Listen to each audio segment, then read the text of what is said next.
que mes collègues veuillent bien m'excuser parce que j'ai l'impression qu'on est un peu notre groupe des victimes expiatoires des retards pris ce matin. Donc il faut qu'on aille vite, mais bon, ce sont des problèmes importants. Je pense qu'on tient l'agenda qui nous est attribué. Je pense qu'on perçoit que le comparatisme, c'est pas pour appauvrir les analyses, pour aboutir à quelques éléments abstraits de comparaison, mais que c'est en allant dans le détail de chaque de ces trois grands génocides du XXe siècle en particulier que l'on découvre des possibilités de faire croiser la réflexion. Alors donc là, c'est la logique de... J'anticipe sur ce que va nous expliquer Meir van Treiter après avoir entendu ces trois exposés. Alors, la fonction d'un discutant est habituellement de synthétiser, de présenter les positions des uns et des autres, de faire éventuellement des remarques. Mais comme nous sommes pressés par le temps, d'une part, d'autre part, il est inutile, je pense, de vous résumer des choses que vous venez d'entendre et avec lesquelles on est d'accord. Je vais plutôt pointer les points sur lesquels je ne suis pas d'accord ou il y a peut-être des remarques additionnelles à faire. Et puis on verra ensuite dans la discussion. Alors tout d'abord, je partage très largement et totalement ce qu'a dit M. Brunto à l'instant, donc ce n'est pas la peine que je le répète, vous l'avez parfaitement entendu, contre l'argument selon lequel l'examen des singularités écraserait les ressemblances. Je suis d'accord, j'ajouterai une remarque complémentaire qui n'est pas une critique. Il me semble que ce n'est pas l'examen des singularités qui cause la confusion, c'est plutôt le fait de se polariser sur des singularités illusoires. Et je prendrai un exemple qui est un classique, c'est le rôle de la forme Kant dans l'image de la Shoah. Si vous interrogez des gens, les gens sont persuadés que la Shoah, c'est l'extermination des Juifs par le gaz dans des camps de concentration. C'est une formule qui contient au moins deux erreurs en l'espace de quelques mots. La plupart des Juifs, ou en tout cas une bonne moitié des Juifs n'ont pas été tués par les gaz, et d'autre part, ceux qui ont été tués par les gaz l'ont été majoritairement non pas dans des camps de concentration, mais dans des centres d'extermination, ce qui est tout à fait autre chose. Mais il y a une espèce d'hypnotisation du public par la forme Kant, qui s'explique d'ailleurs par les conditions dans lesquelles le public a pris progressivement connaissance de l'existence des camps, et en ne sachant pas très bien la différence entre les camps d'où des résistants revenaient et des camps d'où des Juifs n'étaient pas revenus. Et de ce fait, on a privilégié quelque chose, et le résultat, c'est qu'en pleine guerre de l'ex-Yougoslavie, vous avez eu des grandes affiches dans le métro qui prétendaient susciter l'indignation du public, montrer qu'il y avait un danger d'extermination, de génocide, en montrant des gens derrière des grillages, derrière des camps. Donc on était dans l'image simpliste. En l'occurrence, ce n'est pas la singularité, une singularité fausse d'ailleurs, de la Shoah qui joue ici, c'est la représentation illusoire de ce qu'on croit être une singularité.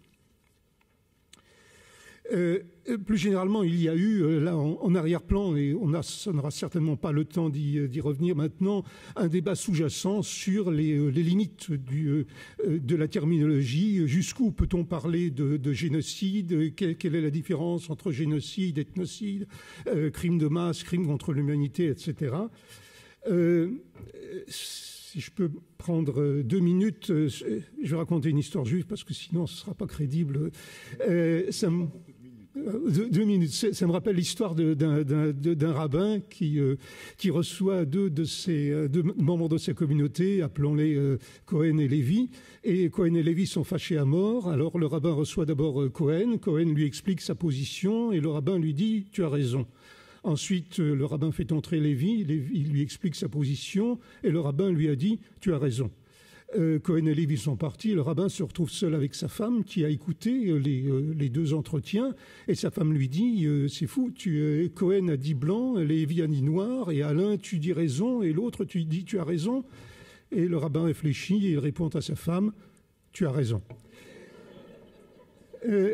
Alors, je comprends cette histoire comme allant au-delà d'un jeu de mots. Je crois que réellement, si on va au-delà de la raison raisonnante, en tout cas d'une raison détachée des conditions concrètes, effectivement, il n'y a qu'une seule option. Un seul peut avoir raison. En revanche, si la raison, c'est aussi l'écoute de l'autre et la compréhension de ce que dit l'autre et dans quel contexte il le dit, alors je crois que Lévy peut avoir raison, Cohen peut avoir raison et le rabbin peut avoir raison. C'est un peu dans cet esprit que je vais aborder la suite de mes remarques sur ce qui est génocide et ce qui ne l'est pas. Ce qu'a dit M. Chalère sur l'aspect destructif, constructif d'une idéologie génocidaire est très, très frappant et très juste. Ça me rappelle très clairement ce qu'on a dit sur l'idéologie, le fonctionnement de l'idéologie nazie entre le positif et le négatif. C'est-à-dire, dans un premier temps, on construit un modèle positif, on essaie de le faire fonctionner, que ce soit à partir de 1933 à l'intérieur de l'Allemagne, à partir de 1940 dans un espace allemand élargi, on essaie de faire fonctionner quelque chose de positif, et puis très vite, ça ne marche pas, et alors on recourt au négatif qui permet de faire passer ce qu'on n'a pas réussi à faire passer dans le positif. Donc, on voit que les analogies fonctionnent lorsqu'on passe d'un génocide à l'autre, y compris, évidemment, le deuxième point qu'a signalé M. Chalère, c'est la pensée que si on ne détruit pas l'ennemi, c'est lui qui nous détruira. C'est la base du raisonnement de tout génocidaire de base. C'est ce qui explique aussi, on n'en a pas parlé suffisamment, peut-être parce que ça fait l'objet d'une autre table ronde, ce qui explique aussi le prolongement des génocides sous la forme du négationnisme. Le négationniste, finalement, reprend et développe ce qui était au départ dans l'idéologie du génocidaire. Si celui qu'on a tué détient un tel pouvoir, un pouvoir si grand qu'il faut l'exterminer jusqu'aux enfants pour le mettre hors d'état de lumière, alors il est évident que si des gens sont restés, c'est que ces gens sont encore quelque part dépositaires d'un même pouvoir, donc il faut se défendre contre eux, et la seule manière de se défendre contre eux, c'est à la fois de les décrire comme étant à la tête d'un complot maléfique. On a connu le lobby juif, on a connu le lobby arménien, on a connu le lobby tutsi. J'ai vu passer l'un, l'autre et le troisième, et je les vois passer encore au quotidien. C'est le prolongement, c'est le génocide poursuivi par d'autres moyens, c'est la pensée génocidaire en tout cas qui se survit à elle-même. C'est là, sur ce point précis, que tout d'un coup, il y a un moment où j'ai du mal à suivre M. Chalère, ou peut-être l'ai-je mal compris, sur la question de l'intentionnalité. Le rôle de l'intentionnalité, je dirais, c'est une histoire de l'œuf et de la poule.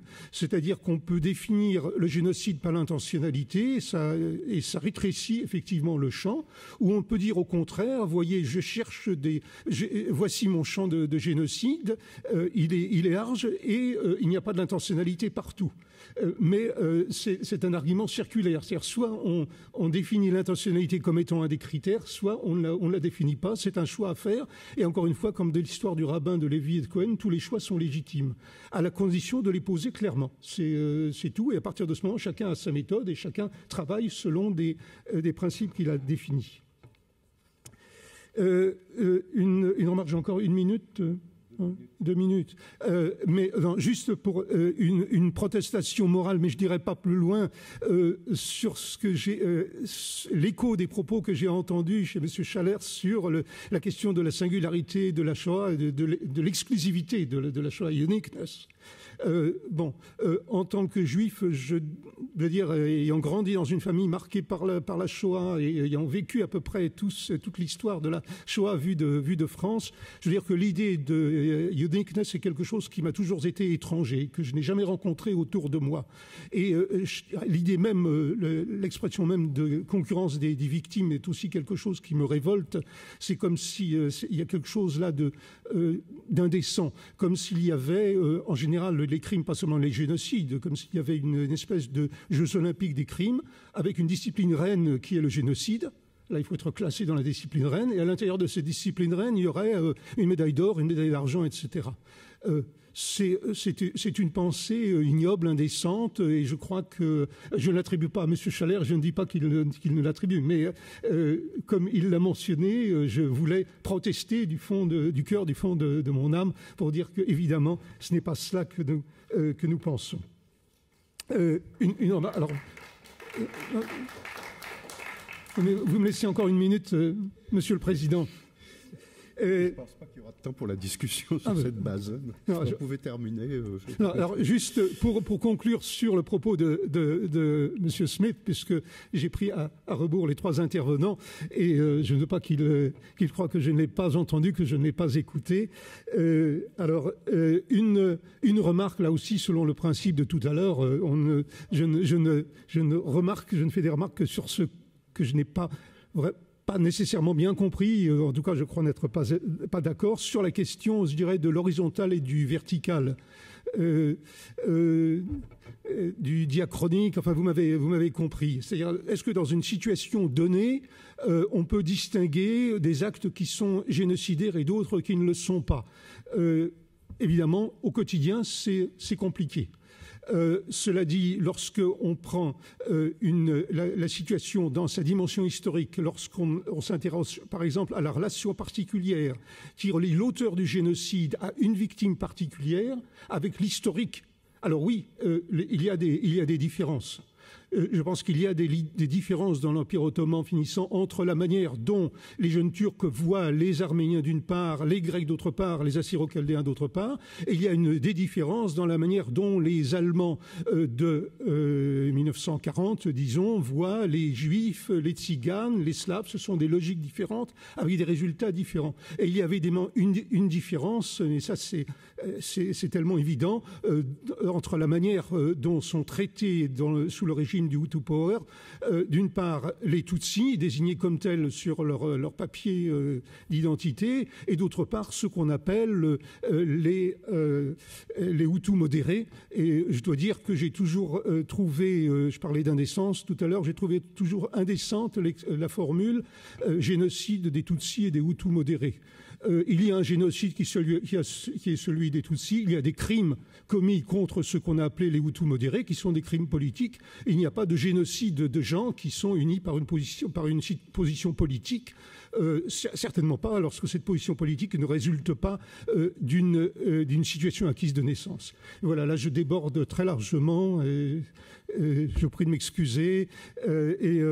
Encore une fois, je reviens à Lévi Cohen et au rabbin. Je pense que l'important, c'est que des gens de bonne foi se mettent d'accord pour définir chacun les instruments de sa recherche, et ensuite que cette recherche, chacun la fasse de manière aussi scrupuleuse et honnête que possible. Je suis certain que c'est le cas de toutes les personnes qui sont ici, et avec l'écoute à la manière dont les autres également perçoivent leur propre immersion dans le même domaine. Merci.